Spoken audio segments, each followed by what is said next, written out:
students. In this video, I will teach you the Industrial Policy Resolution 1956 in elaborate details. I have already discussed its introduction in my previous video, wherein I have told you about the government policy under 5-year plans regarding industrial production and industrial development. So let us have its detailed study now.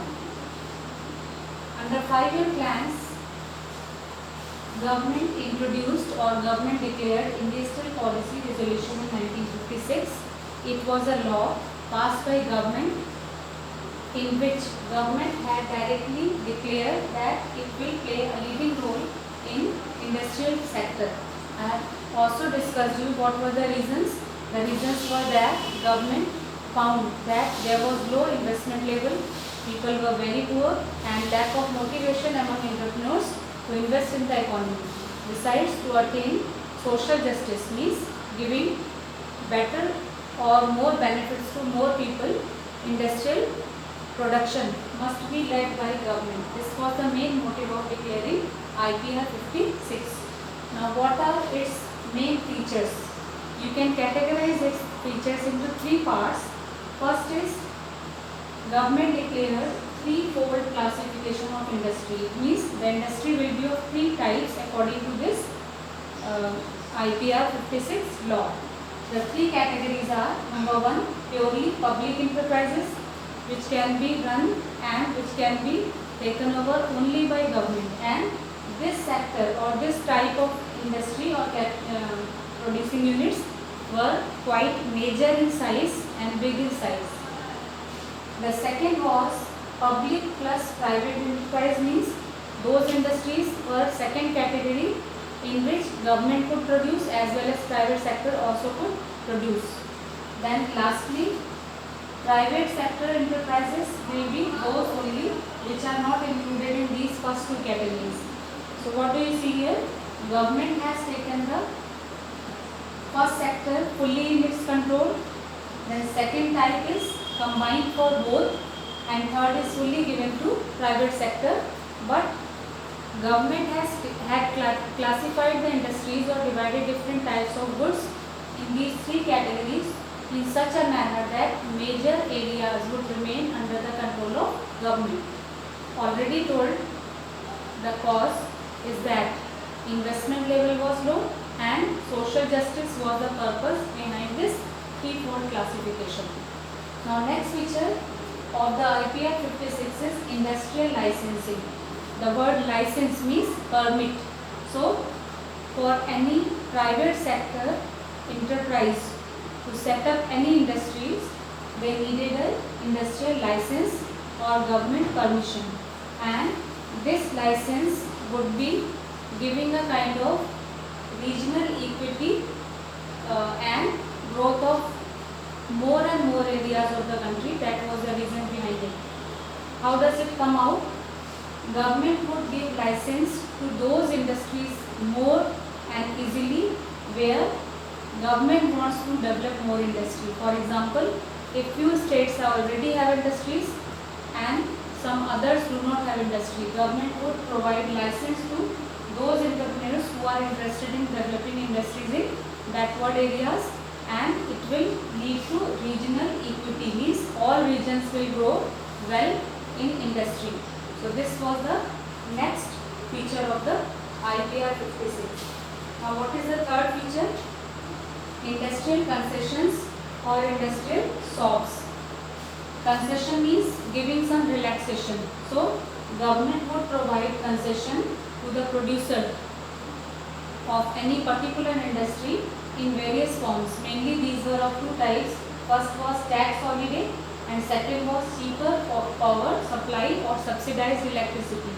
Tax holiday means for a certain period of time there will be no taxation on that industry which government wants to promote. So this is another way of promoting industrial production as well as regional equity. So government would provide this concession to particular industries and industries in particular areas, so that more industries of that category will be set up, and they will be set up in those areas where government wants them, not where people want them, because of their profit motive. So all these three features indicate that government had taken very important and leading role, and it had left limited freedom for private entrepreneurs because they have only certain industries allowed to produce in. Then they need license, and government will provide concessions to motivate those producers who are willing to produce in backward areas or who are willing to produce certain types of goods which are needed for economy. So this will also prevent producers from producing according to their wish, where they have more profit. Instead, they will produce where government wants to invest, so that more people get benefit and more areas get development. Now another important aspect of this IPR 56 is that government had given special attention to development small scale industry very carefully. That is called SSI. Small scale industry is short form SSI. Now what is the definition of SSI? At that time Karve committee was set up in 1955.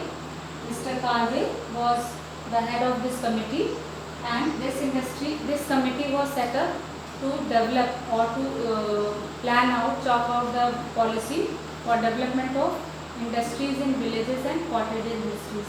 So what was the definition according to this committee at that time? Any industry having investment below 5 lakhs in 1955, and at present it is 5 crores because the value of 5 lakhs is very low now. So in those days, at that time it was a limit of 5 lakhs.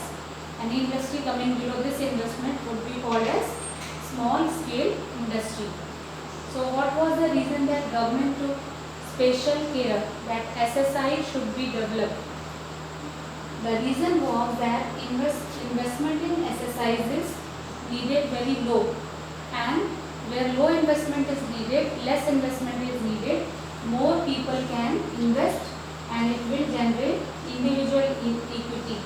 Suppose a person has less money, he can borrow from bank and set up a small cottage industry, making candles, making toys, making handicraft or some other small articles.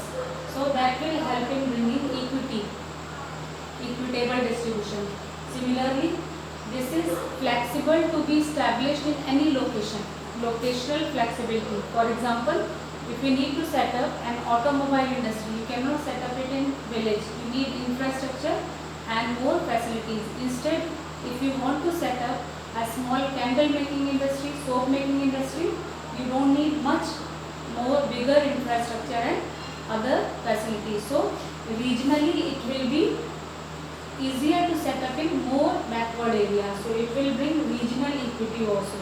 So there are two reasons related to equity. Number one, investment is low, then it is locationally flexible to set up. Now final thing, what was another aspect that SSI should be developed? That it is labor intensive, more labor is employed and less machines are required. So it is employment generating, it is employment friendly, and so it will help in reducing poverty and more people will get job and income. So in this way SSI was given special attention during these 5-year plans and especially under IPR 56. But it does not mean that heavy industry was not given any importance. Large scale industry, that is called LSI. Now what will be its definition according to this one? At that time it would be any industry investing more than 5 lakhs, and now it is more than 5 crores. Will come under LSI, large scale industry. This was also given a kind of importance, and there were strategical or well planned discussions made about how LSI will be developed, and the main focus of developing LSI was that it will help as a source of generating infrastructure that will help in developing SSI as well as other sectors also.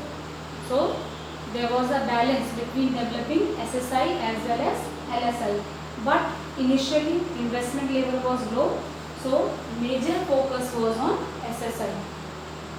So students, I have discussed here the format of industrial policy resolution and its features and what was its special focus, especially SSI.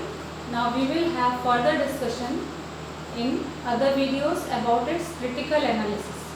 Thank you. Have a nice time.